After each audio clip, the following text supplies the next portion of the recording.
دوستان محترم، اللہ رب العزت نے جو ہمیں نعمتیں عطا فرمائی ہیں ان میں سے ایک بڑی نعمت یہ ہے کہ اللہ رب العزت نے ہمیں وضو کی سعادت عطا فرمائی ہے۔ ہمارے آقا علیہ الصلوۃ والسلام ارشاد فرماتے ہیں، جس نے اچھی طرح وضو کیا پھر اس نے کھڑے ہو کر اس طرح نماز پڑھی کہ اس کو علم ہو کہ وہ نماز میں کیا پڑھ رہا ہے، تو وہ اس دن کی طرح ہو جائے گا جس دن وہ اپنی ماں کے پیٹ سے پیدا ہوا تھا۔ یعنی یہ کہ اچھی طرح وضو کریں، بھاگ دوڑ میں نہیں کہ کچھ حصہ چھوٹ جائے، بلکہ اچھے طریقے پر وضو کریں، اور پھر یہ کہ نماز اس طرح پڑھے کہ نماز میں کیا پڑھ رہا ہے وہ جانے۔ میں نے اسی لیے بارہا کئی مرتبہ کے درس میں آپ لوگوں کو نماز کے خشوع کے حوالے سے بتایا کہ نماز میں آپ کا دل اس وقت لگے گا جب کہ آپ جو پڑھ رہے ہیں اس کا ترجمہ بھی آپ کو یاد ہو۔ تو نماز میں جی لگنے کا ایک طریقہ یہ ہے۔ اب ادھر آپ نماز میں جی لگانے کی نیت سے ترجمہ یاد کر لیں گے تو وہ والذین هم فی صلاتہم خاشعون جو قرآن کی آیت ہے اس پر بھی عمل ہو جائے گا، اور اس حدیث میں جو ثواب کی بشارت ہے کہ اچھی طرح وضو کر کے نماز پڑھی اور اس طرح کہ نماز میں کیا پڑھتا ہے وہ جانتا ہے، تو بس اتنی نماز آپ کو گناہوں سے ایسے پاک کر دے گی جیسے آج ہی آپ ماں کے پیٹ سے پیدا ہوئے۔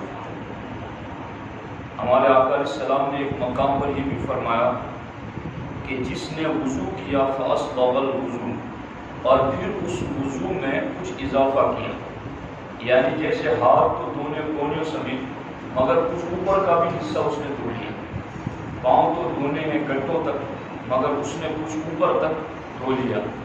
اسی طرح سے مسح چوتھائی سر کا کرنا مگر پورے سر کا کر لیا۔ تو ہمارے نبی صلی اللہ علیہ وسلم فرماتے ہیں کہ قیامت کے دن میری امت کو میں ایسے پہچانوں گا جیسے کالے گھوڑوں کے اندر ایک ایسا گھوڑا ہو جس کے چاروں پاؤں سفید اور چہرہ سفید ہو۔ تو کالے گھوڑوں میں یہ گھوڑا جیسے پہچانا جاتا ہے، قیامت کے دن میری امت ایسے ہی پہچان جائے گی۔ سبحان اللہ۔ اور سرکار فرماتے ان کی یہ اعضاء یعنی میری امت کے ہاتھ پاؤں اور چہرہ وضو کی وجہ سے چمکے گا۔ تو آپ دیکھیں، اور اس حدیث کے ضمن میں ہی سرکار نے فرمایا کہ اب جب تمہارے اعضاء کا نور وضو کی وجہ سے بڑھ رہا ہے تو اس نور کو اور بڑھاؤ، یعنی کچھ اور بھی حصہ دھو لیا۔ اور یہ جو لوگ نماز وضو کرنے کے بعد بالکل پانی سے اس طرح سکھاتے ہیں کہ نمی بھی نہیں رہنے، ایسا نہ کریں، بلکہ میں نے پڑھا ہے کہ وضو کرنے کے بعد پانی کے قطرات کو جھاڑ لیا کریں کسی جگہ، اور وہ پانی کے قطرات جسم ہی پر سوکھنے دیں، کچھ نمی رہنے۔ ہمارے آقا علیہ الصلوۃ والسلام فرماتے ہیں قیامت کے دن یہ پانی کی نمی بھی تمہاری نیکیوں میں تولی جائے گی۔ تو یہ کتنی بڑی سعادت کی بات ہے۔ اور وہ جو پانی آپ رہنے دیں گے نا چہرے پر، ہاتھوں پر، پاؤں پر، بالکل کچھ نہیں لیں گے، بالکل سکھا نہیں دیں گے، تو آپ کو اس سے ایک فرحت سکون بھی ملے گا، چونکہ یہ وضو کا پانی ہے۔ وضو کا پانی تو وہ بھی حکم ہے نا کہ برتن سے وضو کرو، بچ جائے تو کھڑے ہو کے پیو۔ تم زمزم کا پانی کھڑے ہو کے پیو اور وضو کا بچا ہوا پانی کھڑے ہو کے پیو۔ اس میں کچھ ہے تب تو اس کی تعظیم میں کھڑا کیا جا رہا ہے۔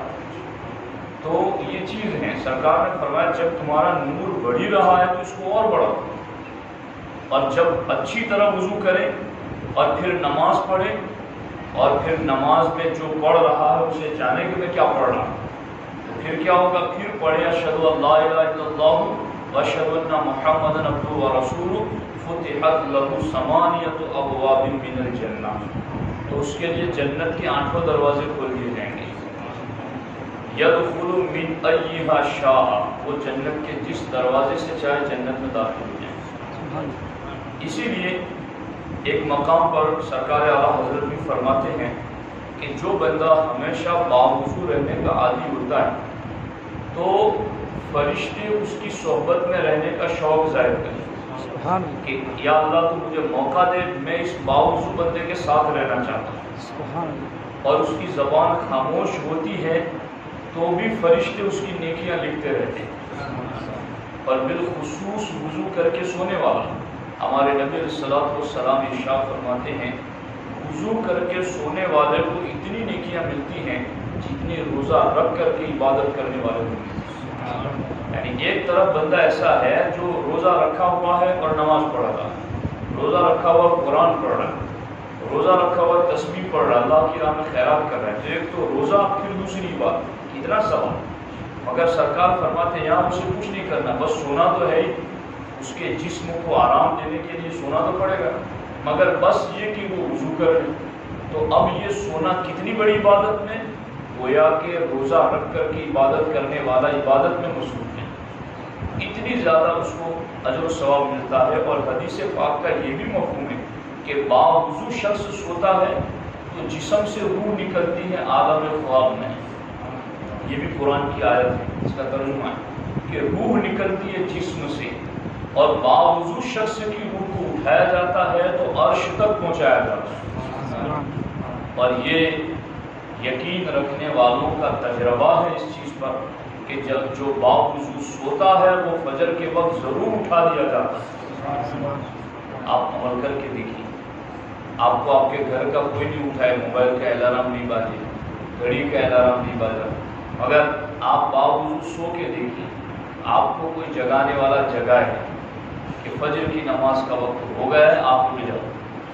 باوضو شخص کی رب فجر قضا ہونے دینا پسند نہیں کرتا۔ سبحان اللہ۔ تو یہ بڑے اجر و ثواب کی بات ہے۔ اور میں ابھی وقت زیادہ ہو جائے گا، ابھی شاباش کی اجتماع کہ یہ جو ابھی کورونا کی مہاماری چل رہی ہے اس میں ڈاکٹر لوگ کہہ رہے ہیں کہ 2 جگہوں سے وہ اثر کرتا ہے، ایک تو ناک سے اور ایک گلے سے، اور آج بھی کسی کو ہے یا نہیں ہے تو وہ ناک میں کچھ ڈال کے نرم ہڈی تک چیک کرتے ہیں کہ اس کو کیا ہے نہیں ہے، اور کہتے ہیں گلے تک کچھ دنوں تک رہتا ہے، اگر وہاں سے اس کو ہٹا دیا جائے بچ جاتا ہے آدمی۔ تو یہ وضو ہے جو دونوں کا بیک وقت علاج ہے۔ یہ تو بیماریاں تو آج ہم نے سنی نا نام، ہمیں تو پتہ بھی نہیں تھا